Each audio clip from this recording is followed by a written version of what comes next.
এফডিসিতে ঘটে যাওয়া অপ্রীতিকর ঘটনায় উত্তাল পুরো বিনোদন পাড়া। মঙ্গলবার এফডিসিতে অভিনেত্রী ময়ূরীর মেয়েকে আপত্তিকর প্রশ্ন করে বসেন একজন ইউটিউবার। সেই প্রশ্নের জের ধরে অভিনয় শিল্পীদের সঙ্গে হাতাহাতি হয় সাংবাদিক ও ইউটিউবারদের। এই বিশৃঙ্খলায় জড়িয়ে গেছে চিত্রনায়ক জয় চৌধুরীর নাম। তাকে বয়কটের ডাক দিয়েছেন কিছু সংখ্যক ইউটিউবার ও সাংবাদিক।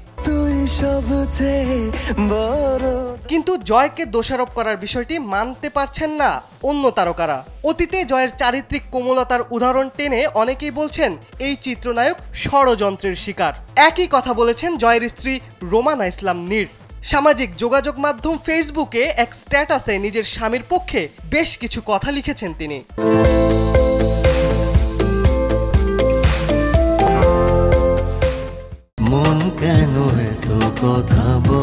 ঢালিউডে 11 বছরের ক্যারিয়ার জয়ের।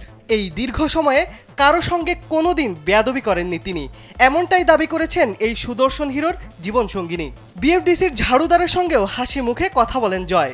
এই পরিস্থিতিতে নায়কের স্ত্রীর প্রশ্ন, সেদিন কি এমন হলো যে অনাকাঙ্ক্ষিত ঘটনা ঘটল? বাউন্ডারি ক্রস করে কিছু ব্যক্তিকে শিল্পীদের আক্রমণের চেষ্টা করতে দেখা গেছে সেদিন, এমনটাই দাবি করে জয়ের স্ত্রী নীর নিজের পোস্টে লিখেছেন, কেউ কাউকে মারতে এলে কি চেয়ে চেয়ে দেখতে হবে? শিল্পীকে আঘাত করার চেষ্টা দেখে আরেকজন শিল্পী প্রতিবাদ করেছে, এটাই শিল্পীদের ধর্ম হওয়া উচিত বলে মনে করেন নীর। এ বিষয়ে জয়কে দোষারোপ করা হচ্ছে দেখে বেশ অবাক হয়েছেন তিনি। তাই নায়ককে উদ্দেশ্য প্রণোদিতভাবে দোষারোপ করা হচ্ছে কিনা নিজের পোস্টে এমন প্রশ্ন তুলেছেন জয়ের স্ত্রী। সালমান শাহ ও শাকিব খানের মতোই টার্গেট এখন জয়, এমনটাই মনে করছেন নীর। পোস্টে তিনি লিখেছেন, বিচার করতে হলে সমানভাবে করতে হয়, এক হাতে তালি বাজে না। শান্তনায়ক জয় কেন হঠাৎ করে রেগে গেল সেই প্রশ্ন তুলেছেন নীর। তার ভাষ্য, যুগে যুগে বাংলা সিনেমায় যারাই মাথা চারা দিয়ে উঠেছে তাদেরই টার্গেট করা হয়েছে।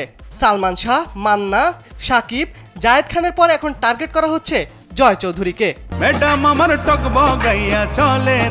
সালমান শাহ মরে গিয়েও প্রতিটি মানুষের অন্তরে আছেন, মান্নাও একই। শাকিব খান বড় সুপারস্টার, জায়েদ খানকে সবাই চেনেন। এসব বিষয় উল্লেখ করে নীর লিখেছেন, জয়ের কি হবে তা তিনি জানেন না, তবে জয় জীবন দিয়ে বাংলা সিনেমা ও দর্শককে ভালোবাসেন। পরিশেষে সঠিক তদন্ত করে উপযুক্ত সিদ্ধান্ত নিতে সাংবাদিকদের আহ্বান করেন জয়ের স্ত্রী। তিনি বলেন, শিল্পী ও সাংবাদিক একে অপরের পরিপূরক, তাই পোস্টের শেষে সবাইকে নমনীয় হতে আহ্বান করেছেন জয়ের স্ত্রী। শিবলি আহমেদ, কালবেলা।